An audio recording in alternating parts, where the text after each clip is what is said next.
Welcome to Motherhood. I'm Dr. Christina Hibbert, and as you know, I'm here to help you overcome, become, and flourish through this often frustrating experience we call motherhood. And today we're going to be talking all about those frustrating times, and specifically the times that we can all relate to when we're thinking in our heads, I'm so frustrated and I keep yelling at my kids, and why can't I stop? Even though I keep telling myself I want to stop, but I can't stop yelling. And we're going to talk today about that and what we can do to help us alleviate some of that frustration and overcome the yelling that we might get into. And we have a fabulous guest to help us with that we'll get to in just a few minutes.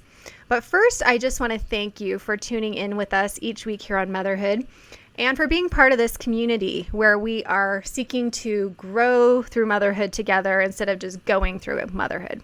Because as I like to say, it's a whole lot more fun to grow through it and to do it together. And that's what we do here each week on Motherhood Radio. And I'm grateful for all of you who have joined up with us on our Facebook group called Growing Through Motherhood. If you haven't yet joined us, go to Facebook and just do a search for Growing Through Motherhood. And then you can ask to be added to our group. And I'll, of course, add you.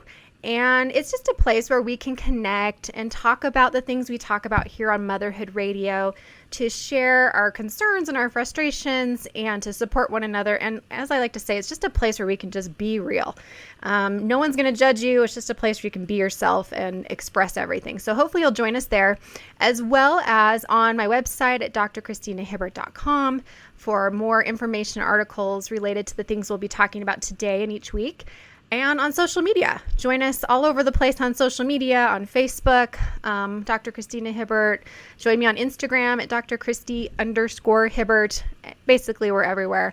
And I love to connect and learn from all of you as well. So let's get in touch. Now, as I said, today we're going to be talking about something that unfortunately is a little too close to home for me. Getting frustrated, yelling at your kids. Now, I'm going to share this, and I'm not sure that I'm proud of this, but this is a fact. If you Google, my kids are driving me crazy, you'll find about 33 million hits. And the very top of all those hits is my blog post. Yes, if you Google, my kids are driving me crazy, I will be the first thing you come to. So that means that somehow I have a lot of experience in this, I guess. And I do. I have 6 children, as you know, and it can be tough to manage and wrangle all of them with all they've got going on. And, you know, at different times of our life, I was thinking it just, this kind of frustration and yelling can be different. Sometimes when they're little, I think we're just so exhausted and tired and we're not sleeping and, you're just trying to keep up. And when they're older, well, you're kind of still exhausted. You might be sleeping more, but you're still exhausted. You're worried.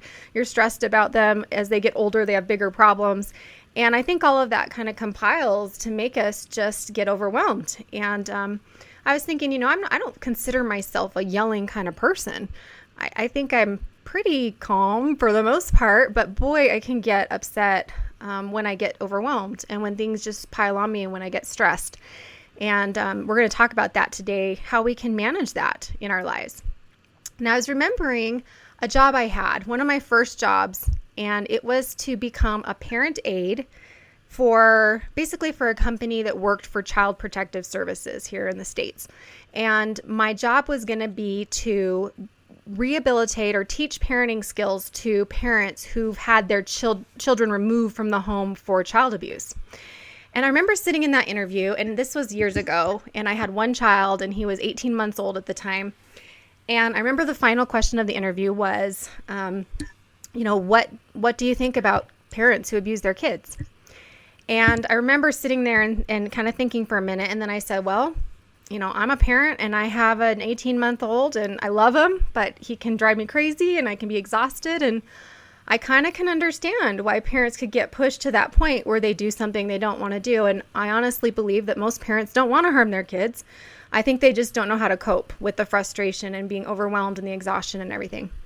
And that one response was what got me the job, because I didn't know it, but all of the other applicants had said things like, well, I think it's terrible that parents abuse their kids, and that's why I want to get out there and teach them what to do so they don't do that, kind of making them seem like bad people versus the reality that we all know too well, that we can just get pushed and we can yell and we can do things that we don't want to do and say things we don't want to say to our kids. And so today's show is for all of us who feel overwhelmed at times, who get frustrated, and how we can truly overcome and improve in this way so that we can be our kind, loving selves that we feel like we want to be and not feel like the frustrated, angry mob that sometimes we get pushed to be.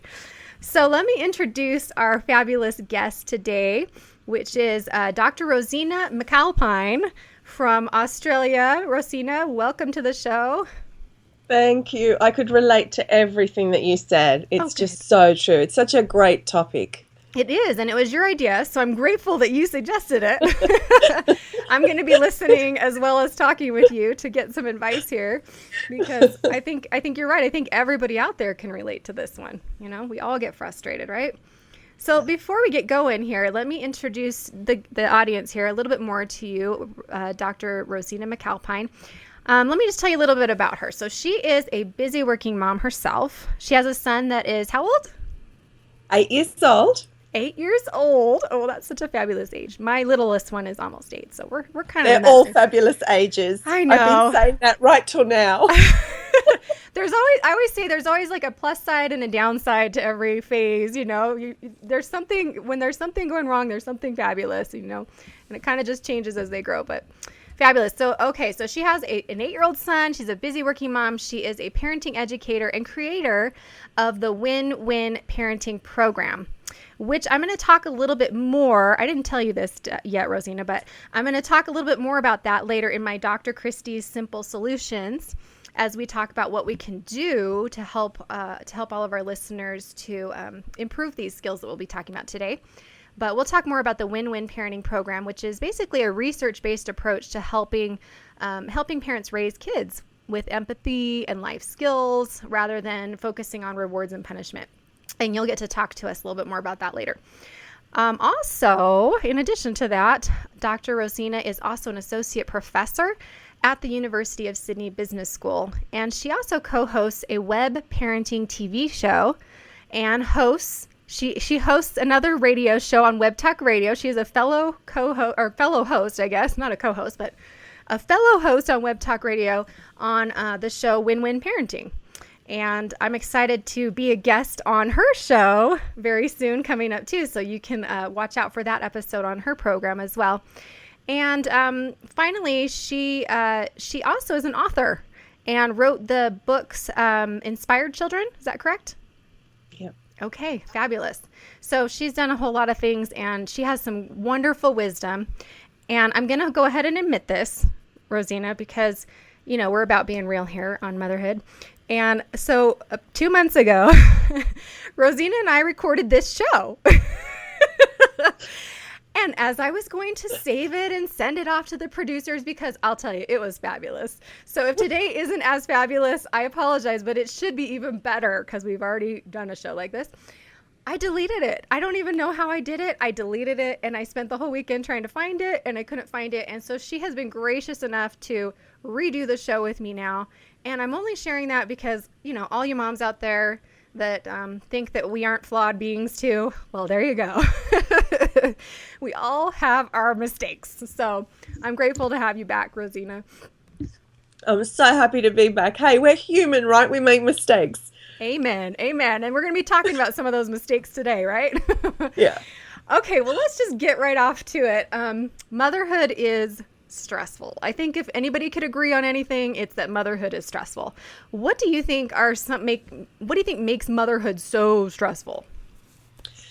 There's a lot of things, but for myself, I can only talk from my personal experience and what I hear from the people that I work with. And the first thing is that there's this expectation that we should know how to be good mothers just because we can have a baby. Like biologically, of course, we know how it works. But then all of a sudden you've got this beautiful baby in your arms and you need to be able to know, okay, how does the brain work? How does the heart work? How does the body work?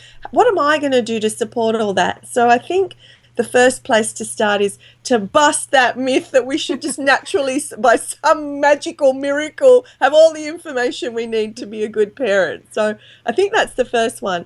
The next one is we're trying to juggle so much. Like many of us are working mums, and if we're not, we're working at home. We're doing all of the homework. We're doing all the cooking and the cleaning and the organizing and the, all that. So we're trying to juggle parenting and other things. Oh, And yes. I think the final thing is our expectations of ourselves. Oh, that's a biggie. That's a biggie. I'm so competent, I'm so perfect, I'm going to do this really, really well, set the bar right up here, and, just really unrealistic expectations. So while there's lots, I'd say they're probably my top three. Okay, I'm with you on these. I think these are really important to what we're talking about here, why it is so stressful. And that first one you talked about, that what I call the myths of motherhood, and that's one of them that starts even before you have a baby, is you start to have this idea of what you should be like as a parent and what the child should be like, and then reality hits, and it's not usually like that idea, right? Not at all. I remember those first few weeks. All the way through the pregnancy, I was like so confident. I read all the books. I knew exactly what was going on. Week 1, week 2, week 40, we're all good. And I'm at work and I'm managing my team and I'm teaching thousands of students very competently, all good. Come home with one tiny little being and all of a sudden my life is chaos. I look a mess. My house looks a mess. I do not feel competent. It was just, my whole world was turned upside down, and I don't think you can ever prepare yourself for that except through the experience. Oh, I totally agree with that. I think that's what makes motherhood kind of a club, is, you can kind of understand kind of by watching other people, but you don't really get it until you're in it and see how it affects you and how your world can just be flip-flopped by, like you say, a tiny little bean. I love that. That is so true. And then add on to that, like you mentioned, before you had the baby, you had all these responsibilities and you seem to be juggling and wearing many hats very well. And then all of a sudden throw a baby in the mix, and all those things that we were doing before that we want to do after can become ultra stressful. Yeah. And that's why I guess for myself, it was all about recognizing, hey, I'm an expert in those areas because I've been doing it for years. I've got lots of knowledge. I'm not an expert in this area because I don't have any experience and I don't have any knowledge. Mm-hmm. So let's start from there. And that's where I love to start with parents. Let's bust the myth, say we're doing our personal best right now as a parent, and what do we need to do to go forward? Mm-hmm. And as we do that, I know for myself, my stress levels have gone way down. Like the more knowledge I got, the more experience I got, the more open I was to help. Like I'm constantly learning, like you. Yes. I'm interviewing experts, just all the time I'm saying, oh, I can add that to my repertoire. I can add that to my repertoire. Things that did work now don't work. Mm-hmm. So I feel like, my stress levels definitely have gone down a lot through more education and definitely more empathy for myself. Just going, hey, doing the best I can, and I'll keep doing better as I learn more. I love that. Okay, I want all you listeners out there to hear what Rosina just said, or Dr. Rosina. I'm going to call her Rosina, but she is a doctor. Okay, yeah, I know. I don't like people to call me Dr. Hibbert either. Anyway, but I want you to hear what she just said, that you are doing the best that you know how to do right now, and to have that empathy for yourself. I think those are the words that really stuck out for me there, that we all need more of that, I think, as moms. Well, it makes sense. I mean, when you say that, when you go, okay, I'm doing the best I can do, and I'm going to learn more and I'm going to do better. It's sort of like a place that you can start from. Mm-hmm. You're open and you're ready to go and you feel good. You go, okay, I can put my hand on my heart. Look, there it is. I got my hand on my heart and I feel I'm doing my best.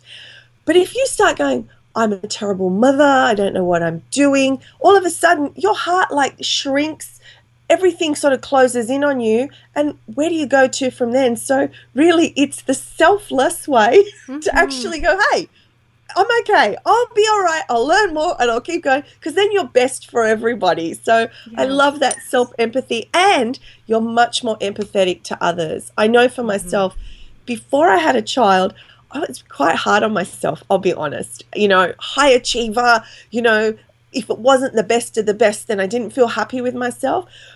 But turning into a mother made me say, hang on a sec, this is not realistic anymore. I felt bad that my house wasn't quite right. I felt bad that I didn't, still in the dressing gown at 11, 2, 3, 4, 5 o'clock in the afternoon. Right. Maybe never get out of it. Yeah. Whatever. Just continue the cycle so you don't even have to get dressed. Exactly. So all of a sudden I was like, hang on a second. As I started to get more empathy, I realized how much more empathetic I was to my partner, who appreciated that, and my child. So Absolutely. It was a good.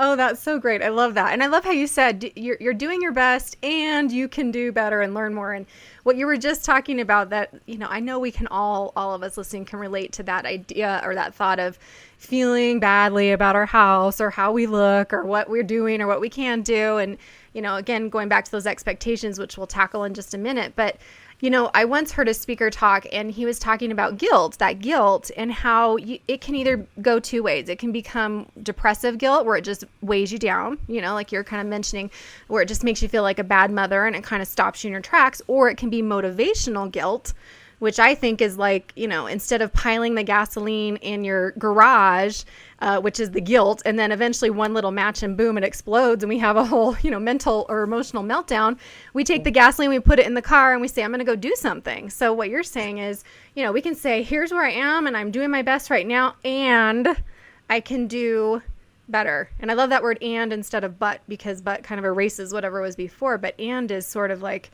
and there's possibility for me. I can do better. I can have that empathy for me and I can improve. That's what happened for me. I realized that I was just so out of my depth. Then I thought, hang on, I'm a researcher. I'm an educator. If anybody's going to be able to do this, it should be me. Yes. So right alongside being a mum, I was there, looking in the journals. Like, I remember I was so confused. And I think this is another thing that makes motherhood very stressful. We want to get it right. Yeah. Of course we do. If you say to anybody, what's the most important thing in your life? They'll say, my kids, right? My partner, my kids, my family, my life. And so you want to get it right. And I remember some parents saying to me, you're spoiling that child. Stop picking it up every time it cries. And others are saying, no, carry it 24/7. Do not let that baby out of your sight. That's going to be attachment. And I'm like, spoil, attach. What, Right. It's spinning around. What am I going to do now? Some are saying, lie with your baby. Don't lie with your baby. Let your baby cry. Don't let your baby cry. Feed your baby at 4 months. Don't feed your baby at 4 months. I was like, so I know.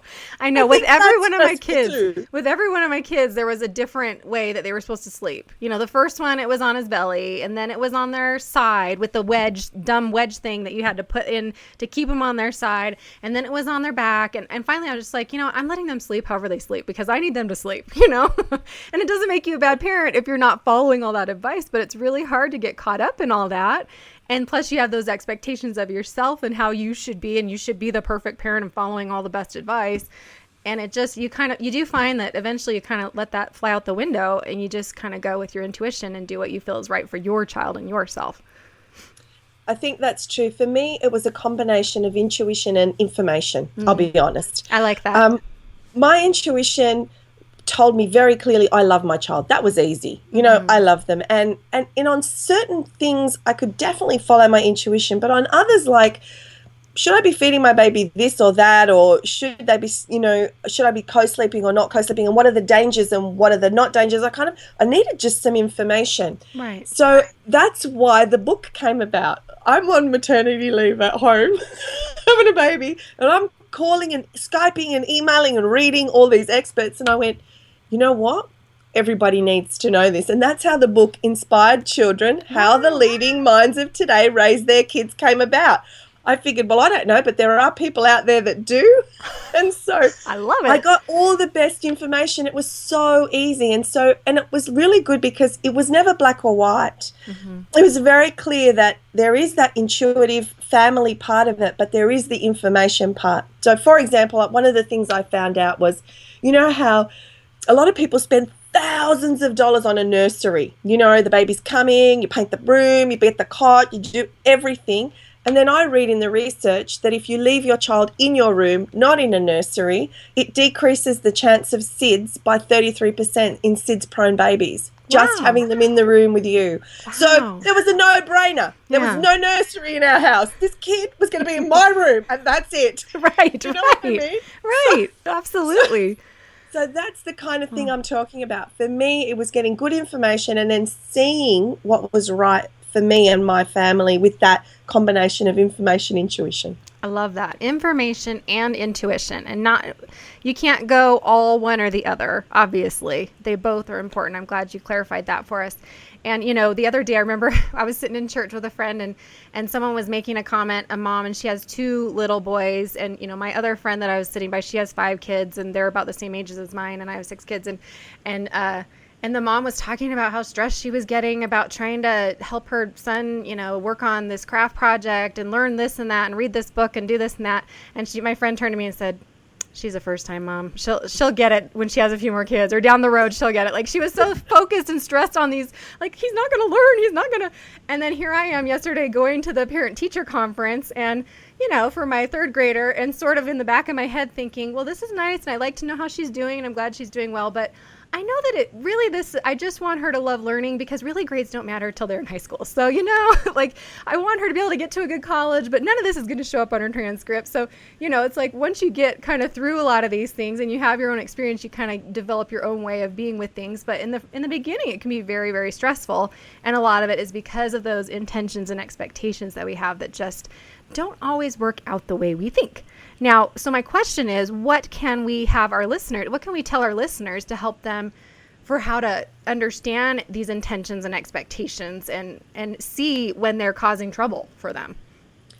So if we go back to the whole idea of why are we screaming, why are we yelling, why are we reacting and getting stressful about it, right. The important thing is that if we've got a different expectation from what's reality, that can definitely bring it up.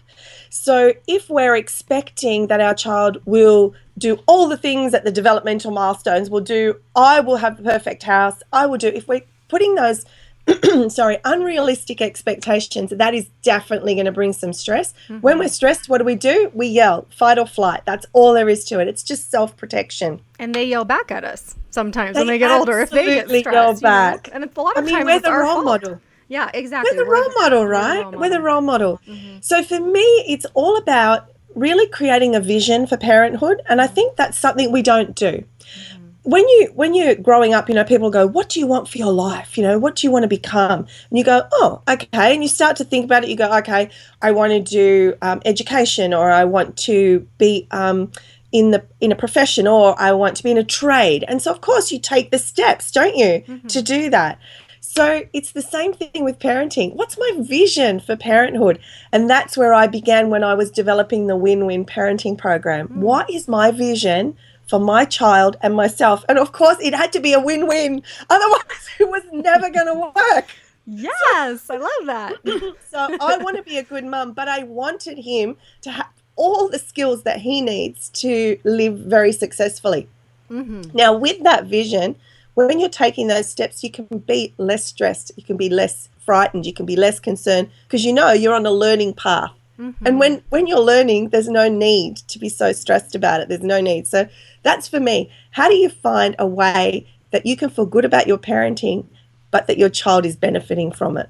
I love that. So all of you out there, listen to what Rosina's saying, that we want this win-win parenting approach. And that's what I love about your work and your show and your program, is that it does focus on, I find that so much of the information out there focuses either on the child or on the parent. But, you know, you have to have both winning, I guess, to use your words, in order for us to feel good about it. And I love how you mentioned that and how you focus on that. And maybe you could tell us a little bit about how did you create your vision, and how do you teach other mothers to create their parenting vision? Because that's important. I'm with you. I love the idea of we need a vision. You have to see it before you can do it, right? You can't get somewhere that you don't see, right? Absolutely. Now, in our family, we all do a vision board at the beginning of the year, all of us, and we do it across all different areas. And our son's been doing it since he was tiny. All he would do is we would pick all our pictures and our ideas, and he would go through them and he'd see, you know, some money or some good fruit and vegetables. He goes, I like that one. He'd grab that and he'd grab that and he'd stick it all off. Oh, cute. little vision was just gorgeous, and we would put them all up together for a year. And we recently went over to America for 6 months to live as I did some work over there in San Diego. We loved it, and of course I had to roll up the vision boards to bring them. You can't leave them at home. They got to come with us. That's right. It's part of the vision, right? You got to bring the boards. It's part of the vision, and of course travel's always in our vision. So if I can just step back, for me, for my vision for parenthood was that I wouldn't lose myself. I still wanted to have my life and my vision and what I'm going to do in my life. So I have lots of different areas. So I have, what do I want for my child? What do I want for me? What do I want for my husband, for our family? And so I could go around all of those areas, and my vision encompasses all of that. For me, it doesn't feel right to sacrifice myself, whatever you want to call that, because I know I'm not a very nice person when I feel used, abused, and not very happy with what I'm doing. So I'd much rather be fulfilled and have a lot to offer. And then with my child, my vision for my child was, I thought, wow, what do I want for him? Like if I sat down and had, what do I want for my child? And when I sat down and went, I want him to have good self-esteem. I want him to feel good in the world. I want him to eat well, of course, because his physical body's got to be great, you know. I want him to be able to relate to others and be a good friend, be a leader sometimes and be a follower sometimes, not always be a leader. I want him to have dreams that he can realize and be very powerful. I can tell you some of his little creations that we've been supporting. They're hilarious. He goes, Mum, did I manifest that? Did I create that? I'm like, yes, you did. Oh, that's so cute. You know, with your attitude, you can either be positive towards what you can create in the world or feel negative and feel powerless, you know. So these were some of the things, and that's where I created the 7 life skill areas, because I was like, I want him to be a whole being. I want his mind and his body and his spirit to fly. So absolutely. And I love that this. Was the vision. I love this, how you broke the vision down into what you wanted and what you wanted for your child. And, you know, I would also add, when you're in a relationship or a marriage, I think those 3 elements are the important. Like, what do I want for myself? What do I want for my marriage or my relationship? What do I want for my relationship with my children and for my children themselves? And I really appreciate you pointing that out and showing how even at a very young age, kids can get involved in this, and it can be a fun, creative process, doing a vision board or asking your kids, what do they want? I actually, for the first time ever, you know, and I have 2 in college already, asked my kids this past summer, you know, who do you want to be? Who do you want to be? Because I know who I wanted them to be. And they were sort of like, what do you mean? What are you talking about? And I said, how did I raise kids that I've never asked them who they want to be? That's all I talk about. That's all I focus on, you know? But it's really great when you talk to our kids and ask them what they want for their lives, and then also combine that with what we want for them as well. It's so interesting. A lot of mothers, you know, worry that if they've got this kind of vision and career and they're not full-time, you know, like I'm not full-time parent, I'm part-time parent, and I mean, I'm there, but I have my own career as well. Right. And they worry if that's going to impact their child negatively. And I'll talk about the different things I do to make that work. But for me, I'm doing these, as you said, videos and audios and writing books and things, because it explodes out of me of happiness when I share this with other people. I can't help it. I feel fulfilled. I feel complete and alive. And as I'm learning, I know I'm becoming a better mother. I just know it. I've seen it, and I can see what happens. And then when I see Cameron say to, you know, his dad, he goes, Dad, can you video me? And we're like, why? And he said, well, I'm going to make a salad now, and Mummy makes videos for adults, and I want to make videos for children and show them how to eat healthy salads. Oh, you know? I love that. And so I say to myself, I'm being a good role model. Yeah. Here am I, and he's picked that up. Now, that was recently. Now, of late, we just said to him, so are you still going to be, you know, still going to do videos and be an artistic chef, because that's what he wanted to do? And he said, no, I've decided now I'd like to do website design like Daddy. So it's, you know, it's fluid, but there's a vision, and then there's skills to learn from that. And he's constantly growing and changing. And one day when he puts that all together, he is going to find his place in the world. Absolutely. Absolutely. What you're sharing is important, because I think all of you listeners out there listening, whether you are a quote unquote stay at home mom, or a quote unquote work at home mom, or a quote unquote work at work mom, whatever, the fact is, like you said earlier, Rosina, as moms, we are all working all the time. And, with most of what I do, I get to do it out of my home. In fact, right now I'm recording this radio show in the afternoon in my home, and I put a sign on the door that says, "Do not come in. Mom is recording a radio show." And hopefully I won't have to demonstrate my yelling abilities, but no, hopefully they will not come in.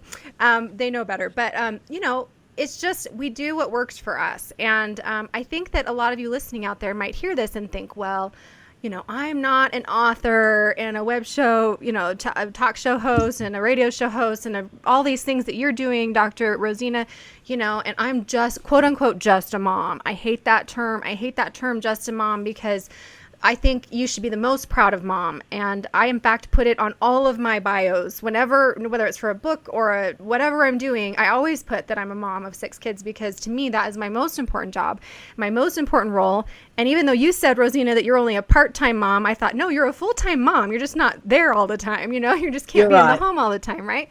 Because whether we're there or not. When I was saying it, I was like, no, that doesn't make sense, but that's I'm right, not exactly. I know you know what I'm talking about. Absolutely. And I want everybody out there to think about, what do you have to bring to the world? And you don't have to go out and get paid to do it. You don't even have to do it on a full-time basis. But I'm so with you, Rosina, that when we do what we love and when we engage in those things, they bring such a joy to us that they help us to bring that joy to our children and to inspire them in so many different ways. And just really briefly, I want to share how I got my mothering vision. Several years ago, after I inherited my nephews, we all of a sudden had 6 kids and all this craziness had happened in our lives. I started to, and I know, I think I've shared this on another show, but I'm going to share it again.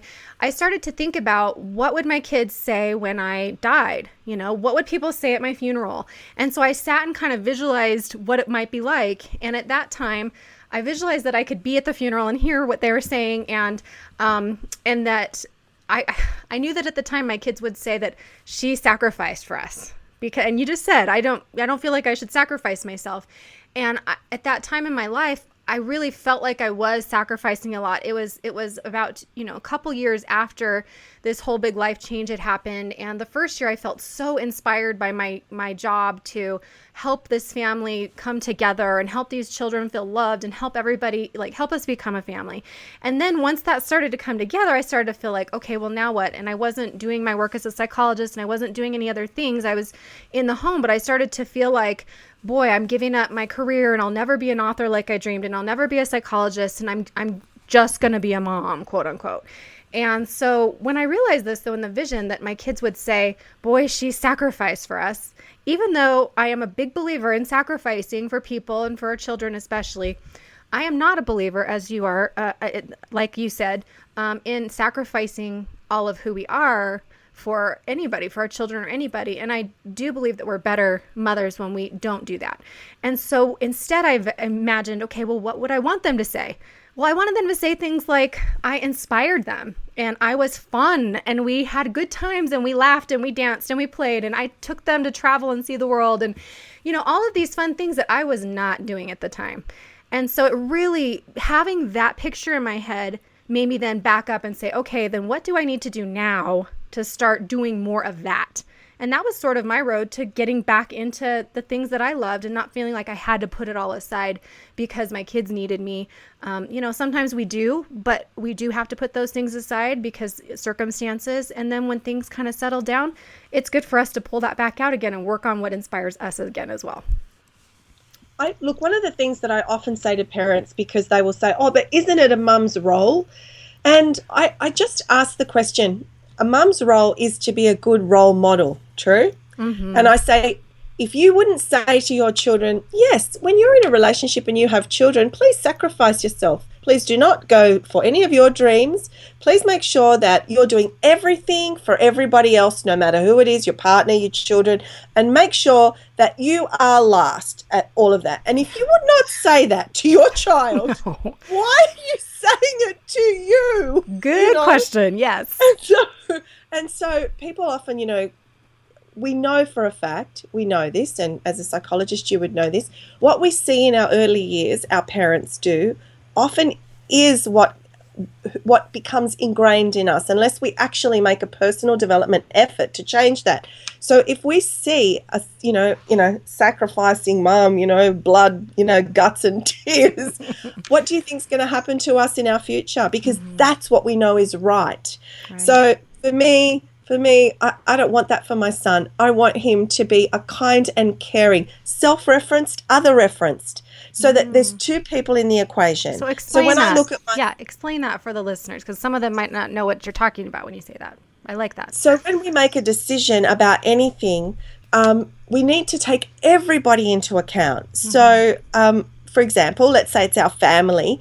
We need to consider, how's this going to impact me and my husband and my child? And in your case, your children, right? So you can't just say, okay, we're going to take mum out of the equation.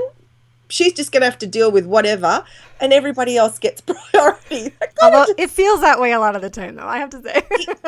It can feel that way in life, especially if we let it. Especially if we let it. And Absolutely. that's where it's important. So little things like, for example, when you're eating together, often a child will want to take something off your plate. And of course, for me, I don't care. Of course they could take it. It's not a big deal. Right. But I ask myself, is that a good role modeling for my son? And so I say to him, I go, sometimes, honey, you just have to respect that mummy needs this meal. That's my meal. You've got your meal and I've got my meal. We have to be sharing and caring. We have to care that I have to eat and you have to eat. Right. But you can always ask me. You can always ask me to share. But don't just go in there and go, oh, that looks good. I'll have that. Thanks. You don't need that, Mom. It's not from that point of view, because, of course, and I'm sure you feel this too, you'd give them anything. It's actually not hard for me. But I don't want him to learn that. I don't want him to do that to his partner. I don't want him to do it to his kids. Right. I would like him to have that win-win approach where it's respectful from both sides. That. So that's what I'm talking about, where if I'm a win-win person, they're going to be a win-win person. And let's face it, interpersonal relationships are going to be much better when it's a win-win than a win-lose. Absolutely. Yeah? Well, and what you're talking about goes right back to our main topic. Again, I know we're not talking specifically about frustration and yelling, but we really are, because all of these things that we're talking about, they lead to frustration. So if we can't, if we feel like we don't have a voice in our own home, or if we feel like we can't do things that light us up and bring joy to our lives, or if we feel like we have no vision, or we have no vision for what we want for our children, or they have no vision, that's where the frustrations build up, right? Absolutely. Which is why I always talk about the fact that I coined this phrase. I don't know if I can share it with you, but I really don't like the word selfless. I just don't like it. People be, oh, you should be selfless. Selfless is so good. I'm like, selfless. Less of a self. Like, no thanks. So I always tell mothers that they need to be self-full. And so self-full means taking care of yourself at the same time that you're taking care of others, because it would never feel good to you to take care of yourself and not consider others. It would never. So you just wouldn't do it. But you can't take yourself out of the equation. Now, I look at it this way.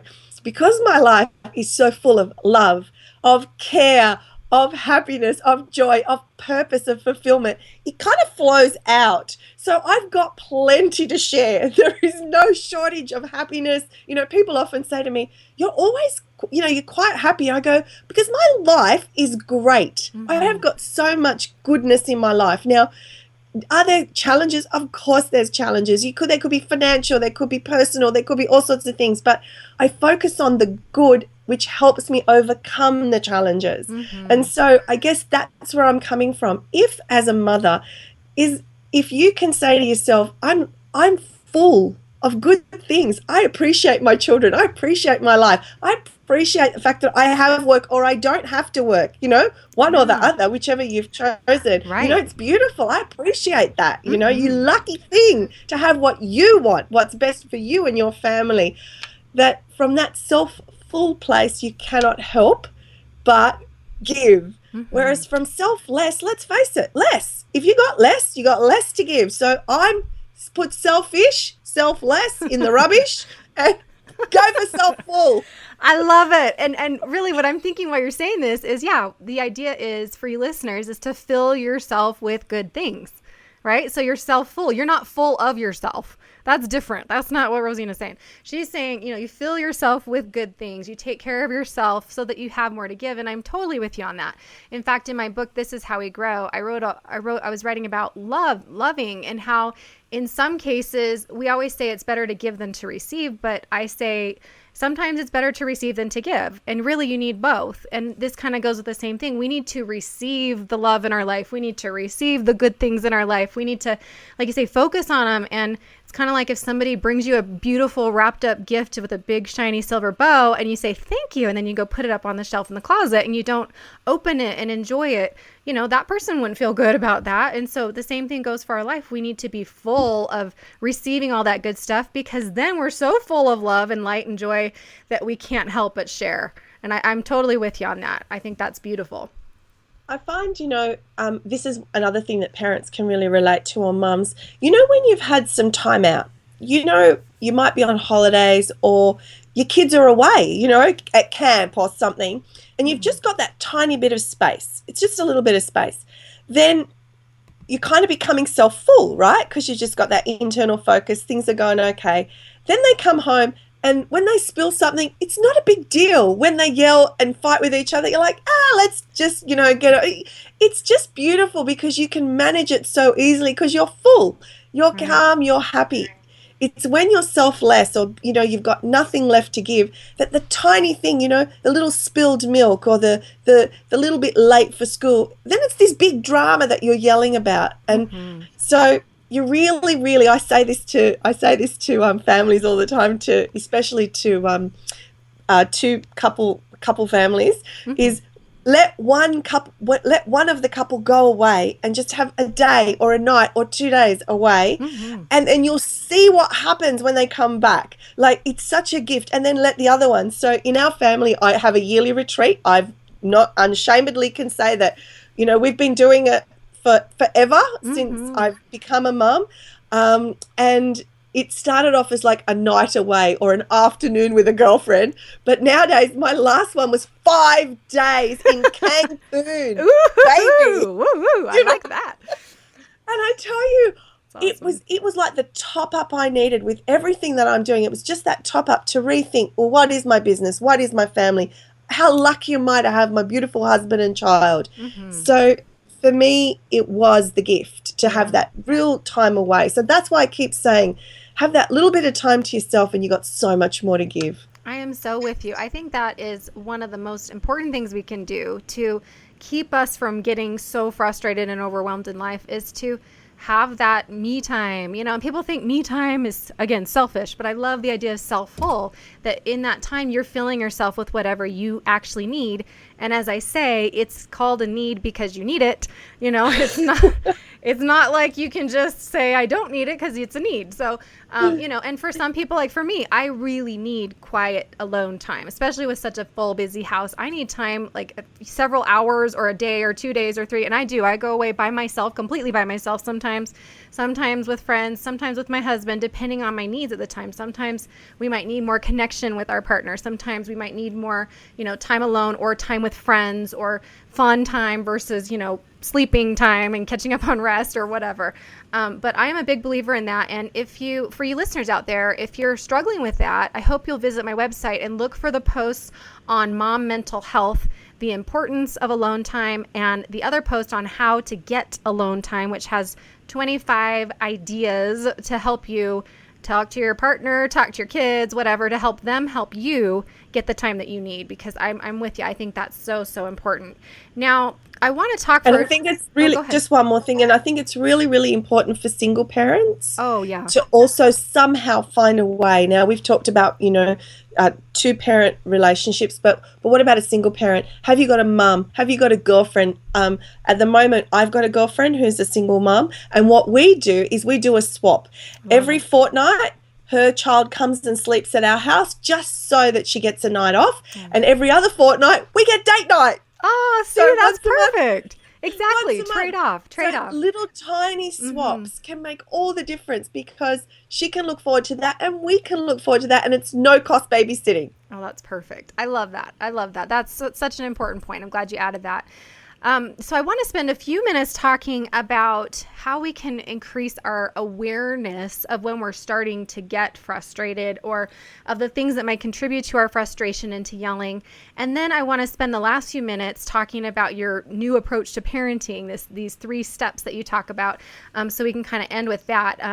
And so let's talk about this idea of awareness and increasing awareness. And, to me, it seems like one thing that's really helped me personally has been noticing when I'm starting to get too frustrated or too overwhelmed. So it's kind of like, at first you're yelling all the time. And once you start to kind of pay attention to your thoughts and your feelings and your body and things that are happening before that, you can start, before you actually yell, to say, wait a minute, I'm getting to a point. And, there was once a Seinfeld episode where they had a code word and it was tippy toe, and they were trying to like sneak in or something and they're saying tippy toe, tippy toe. But that became my husband and our code word. So if I say I am tippy toe, he knows that means I'm about to lose it here. I need a break immediately. I need to go in my room. I need to whatever, so that I don't get pushed to that point. And I found that to be one of the most helpful things is, like you say, being aware of what leads up to the behavior that we do, the yelling or whatever, and how we, what happens after. They call this the ABCs of psychology, which is the antecedent, the thing that comes before. The B is the behavior, the thing that you're doing, which we're talking about yelling. And then the C is the consequence. What happens after? How do you feel after? What happens to your child after? How do they feel? And all of those 3 things are important. But so what are your suggestions on how these the parents out there listening can be more aware of what's going on with these ABCs? So for me, there's lots of different ways to do it. But the first thing is, you said there's repetition, that you see it happening all the time. So you've got to just step back and be aware of it. So you go, oh my goodness, every single, for me, the trigger, I'll give you one example. For me, the trigger was bath time at night. So I'd have a full day. So that's how we work it at home. I leave very early and and my husband takes the morning shift. I then finish work early in the afternoon. So I get the afternoon shift. I get the dinner and the bath and the story and all that stuff. So that's how we manage it. Mm-hmm. And I noticed that I would give him 5 minutes before, okay, 5 minutes now, we're going to go to bath time, 5 minutes, that normal warning. And then I would notice that was the time I had a task to do. I just wanted to get that bath done so we could get into the bed, so we could do the reading and have the fun time. And so that would get me crazy when he'd be over there, or no, I'm not going, or he'd get undressed and run around the house naked, and, or I'm yes. Get in the bathroom! We can all relate to that, yes. So what I did then was, it wasn't his 5 minutes, it was my 5 minutes too. Because then I could say, I know what's going to happen here. He's going to get undressed and he's going to run around the house and I'm going to yell. What's a better way to do it? Mm-hmm. So instead of yelling, I'd be like, okay, I know you're going to get your clothes off and run around, but instead of doing that, why don't you stay here so that we can read a story much quicker? And he's like, oh, okay, yeah, we've anticipated that. All right. And you know what happens after that? We get the yelling and this, and he's like, yeah. And I go, we're going to do it the hard way or the easy way. So there's this whole different level of preparation. Mm-hmm. I'm prepared, he's prepared. We've got consequences. We know what's going on. So for me, one of the things is awareness, but then planning. Mm-hmm. And if it's another time is, it's always in the morning getting out of the house. Well, what are you doing about that? Get the stuff ready the night before. Mm-hmm. So some of it is just getting yourself right. Some of it's getting the things right so that everything works right. I'm with you on that. I love what you said about anticipating what's going to happen and then showing your child, hey, this is what always happens, or this applies to spouses as well. Hey, this is what always happens when we do X, Y, or Z. So let's plan ahead, like you say, plan and prepare to do it differently. That is such a good, important point. So yeah, when we're talking about awareness, I think another part of it is, and we'll just kind of briefly touch on this, but is, being aware of, I guess, our own weak spots. We all have them, and our own triggers, the things that, like you said, you knew that was a hot spot for you. And some of that goes back to how we were parented and how, how we grew up and all these kinds of things. So what piece of advice could you give parents who might want to become more aware about these kinds of things? So one of the things that usually are our triggers is when we watch other people and we see something and that really triggers us. So like, I'd never want to be like my father or mother. I'm never going to parent like that mother does. And really when you just stop and have some space, you go, I'm that parent. I do that. Yes. And so especially if there's something particular about your parents you don't like, it could be that it's just mirroring really what you do. That's normal, and not to be critical of that, because of course when you're small and you've got a developing brain, what's going in there? Mm-hmm. That's the education that you're getting. So first of all, look at what's going on in your parents and what you didn't like as parenting. Look at other people that really reacts, and then say to yourself, okay, consciously now I can make change. Mm-hmm. That's really important, because our brains can change to the absolute right to the end. Mm-hmm. We can continually grow and learn and change if we choose to. Now, it's not always easy, but if you practice another way, if you've practiced yelling, it's harder to stop. If you've practiced stopping, little by little by little, it gets better. And there's no doubt about it. We know that. Think about exercise. When you first start walking, like, and then you keep doing it and you get better and better and better. And it's the same thing with stopping. And that's, I guess, leads into why I developed the program I did. Yeah, okay, so let's do this. I'm going to go ahead and do the simple solutions segment right now, because it does kind of lead right into the program, and then you can share this new approach, these 3 steps that you work on in your win-win parenting program. And as most of you listening know, this Dr. Christie's Simple Solutions segment is just my chance to get to share products and ideas and programs and things that I really believe in and think are fabulous resources for whatever we're talking about. And so this fits perfectly with what we're talking about today. So first of all, parents can find this and you on your website at winwinparenting.com. I forgot to mention that earlier, but that's important. And this is a 12-month online parenting program. So tell us a little bit about the program, and then let's talk about the 3-step process. Okay. So in the program, the reason why it's 12 months is because change isn't straight. You never go to a seminar and then go, yay, I'm different.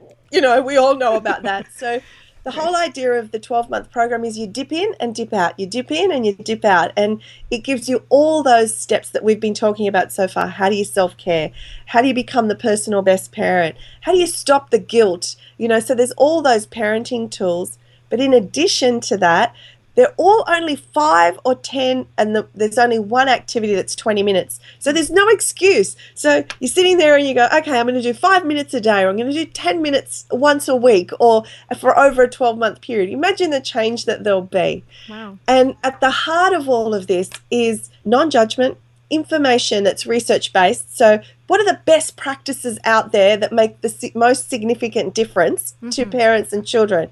And when I looked at that, I looked at neuroscience for the mind, and I looked at psychology for our psyche. I looked at emotional intelligence. I looked at our physical body. And when it all came together, there was just this simple process that was at the heart of all of it. And I could see it. And so I put it together and I called it C Parenting, S.E.E, because it's really easy. See, a new approach to parenting. And that's it. So it stands for stop. Yeah, okay, sorry. I was just going to say, tell us about, so for those of you listening, this is part of the program, but it's also really something that Rosina wanted to share with all of you, which this little method can help us to stop the frustration and yelling that we're talking about today.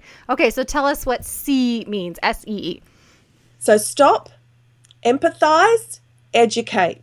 Okay. Now, most parenting models are either behavioral or they're relational based. So that just simply means some of them are all about the relationship with you and your child, but hey, doesn't matter what they're kind of doing out there in the world. And then the other ones are really focused on do this, do that, that's the right way to go. And for me, doesn't encompass everything. I want to have a great relationship with my child and I want them to know how to be in the world. Right. So you want both. I think we all want both, right? That's important. Yeah. So that's where C comes in. Mm-hmm. We said that if you're going to ever teach your children anything, the first thing you have to be is calm, present of mind, and not yelling. Because who learns when you're yelling? Right. You don't learn and nobody learns. So the first part of good parenting is to learn the stop. And that's why it starts with stop. Everything starts with stop. Starts with stop. When, I like it. When things are going crazy, so if you've got a screaming child, or you've got a teenager who's being belligerent, or you've got a challenge that you don't know what to deal with your partner or your child, the first thing you do is stop. And that's pretty simple. We can all do that. How do we do it? Take a deep breath, walk away, as you said. Go and get a glass of water. No calories and very rehydrating. It's awesome. Yeah. To take and stop. Like you said, going for a walk or exercising is great because it can just totally change your mood too. Doing something physical. Absolutely. Go out in nature. Go on the patio and pat one of your plants. Or a pet. Anything that breaks. Oh, pet the pet. Yes. Anything that breaks that cycle is really important, because if you go into fight or flight, you know what happens. You're doing the yelling. You're not clear. And then this is what parents tell me, and I know for myself too. Something happens, you yell. You then see the consequences of that and you feel bad. So now you reward. So now they did something you didn't like. You yelled at them. You now feel bad. And so now you're rewarding them for the bad behavior because you feel bad. Yes. All of you out there, you can relate to this, right? We've all done that at some time or another, unfortunately. So lose. Lose parenting right there. Lose. That's right. So for me, the win-win is to stop, because then you're in your right mind, not out of your mind, right? You're in your right mind. And from there, you can have empathy, and that is so crucial for relationships and for education. If you can't empathize with where your child is at, if you don't understand what is going on in this very moment, how do you move beyond it? How do you go to the next level? And so it's stop, empathize, and usually I say start with yourself. Empathize. Really? We're here again. This is what I gotta do. I can relate to that statement right there. Like, this is what I'm doing again. I know better than this, but I'm doing it again. Yes. So have empathy for yourself, and then empathy for your child. And from there, it's really clear to educate them. What life skill are they missing? For me, there is no discipline, punishment, rewards. That model does not work. First of all, it makes kids feel bad. It makes us feel bad. It doesn't help. If punishment and discipline was working, why do we have so many situations where we've done that before and they're doing it again? How does that work? It just doesn't work. So, but if we educate them, if we connect with them, and I say this to parents, you're trying to control your kids, right? That's what you're trying to do. And you do it by a reward or a punishment or discipline. But in actual fact, you've got no control over another human being. You actually don't. Yes. And while you think you might in the early days, because you go, okay, no, iPad, and they go, okay, I'll do it. I'll do anything for the iPad, or I'll do anything for that lolly. Right. What are you going to do when they're 12? What are you going to do when they're 15? When they're 18? What are you going to do when they're 18? What, $1,000? Yep. A motorbike? Like, what are you going to do? Doesn't work. Yep. So that's why that relationship is so important. And we know the people that we love, we don't want to hurt. When we've got good information and good knowledge, we make good decisions. So for me, it's all about stop, empathize, educate with life skills, all the life skills they need to relate to you, to relate to others, to do the right thing, to have their internal compass. And then actually you have control by letting go of control. Isn't that the beautiful irony? I love the beautiful irony of life. Letting go of control is about the only control that you really have. Yep. And I love that. It's beautiful that idea of SEE, because then we can just, everybody listening, we can think next time you're starting to get to the point where you're feeling frustrated, about to do something or say something that you don't want to say, you can say instead, hey, let me stop and see the situation, see. I'm going to stop. I'm going to empathize. I'm going to educate. And like you said, Rosina, sometimes the stop might need to take a little while before you empathize and educate. Yeah. And that's okay, right? It doesn't have to happen all at once. But that is great advice for us to kind of wrap up on. So the program is called Win-Win Parenting on winwinparenting.com with Dr. Rosina McAlpine, right? Yeah. Sounds good. Okay. So one last bit of wisdom that you'd like to share with everybody before we wrap up here. Don't you love that question? Oh, yeah, I do. Every time For somebody asks me me, that, I'm like, wait, what do I want to say? I don't know. yeah, for me, Okay. it's all about being kind to yourself, because Mm, if you're kind to yourself, you're kind to others. And mhm, if you're open to lifelong learning, we just get better and better and better with life. So for me, yeah, just stop, empathize for where you are at, and then educate. Let's mhm, go together. We're going to make a better world for ourselves and for our kids. As we are more gentle on ourselves, we learn more, we impart more to those beautiful kids. And if we don't have discipline and punishment model, we have relationship, education, and empathy, that means we're going to have a kinder world, because mhm, that's what they're learning. So for me, it's mhm. all about take care of yourself, learn more, and have the beautiful life that you're after. I love that. That's a fabulous way to end, and I love the idea of being a lifelong learner. And if you really are dedicated to that, like you said, that as if we commit to growing through life instead of going through life, and growing through motherhood instead of going through motherhood, you can remind yourself of that in these times when we start to feel frustrated and think, well, this is another opportunity for me to learn and to practice and to get better and to learn to see SEE. So thank you so much for Dr. Rosina McAlpine for being here on the show today. We're so glad that you were here, and I'm going to have you back for sure again, because I just love spending time with you. Thank you. And I'm looking forward to our show. So we'll be able to share that Me way, because I can't too. wait to share more of your wisdom too. Oh, thank you. I'm really looking forward to that too. And for all you listeners, be sure to check out Dr. Rosina's webtalkradio.net show on win-win parenting as well, and not just the episode that I will be in, although I would love for you to listen to that, but listen to all the episodes. I actually subscribed to you on iTunes so that I can get all the podcasts and listen when I'm traveling. I like to listen when I'm traveling. And for all you listeners out there, you can subscribe to this show as well. If you go to iTunes and look up Win-Win Parenting with Rosina McAlpine, or Motherhood with Dr. Christina Hibbert, you can subscribe to all the podcasts, and they'll just be downloaded right to your device, and it's pretty easy. So thank you again for being here, and thanks to all of you for tuning in each week here on Motherhood and for growing through motherhood with us. I hope you'll visit my website at drchristinahibbert.com for more of the resources and articles that we talked about today, and for all kinds of, you can go visit my kids are driving me crazy article. I also have a follow-up on that one. My kids are driving me crazy again, and I could probably write that one every couple of months at least. But you can go check out all those resources, as well as my books, This Is How We Grow, Who Am I Without You, and my new book, 8 Keys to Mental Health Through Exercise, which will be released in a few months, but is already up for pre-order on Amazon. All right, until next time, I hope you will choose to grow through motherhood and do it with us here on Motherhood Radio each week. Bye-bye, everybody.